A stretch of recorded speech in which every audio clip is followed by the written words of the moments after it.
இருள் நீக்கும் வெளிச்சமே, என்னை காக்கும் தெய்வமே, என்னை காக்கும் தெய்வமே. வேறு ஒரு ஆசை இல்ல இயேசு ராஜா, உம்மை தவிர, உம்மை தவிர. இருள் நீக்கும் வெளிச்சமே, என்னை காக்கும் தெய்வமே. கர்த்தருக்கு ஸ்தோத்திரம்.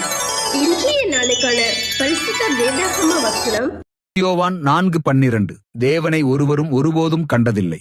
நாம் ஒருவரிடத்தில் ஒருவர் அன்பு கூர்ந்தால் தேவன் நமக்குள் நிலைத்திருக்கிறார், அவருடைய அன்பும் நமக்குள் பூரணப்படும். இருள் நீக்கும் வெளிச்சமே, என்னை காக்கும் தெய்வமே.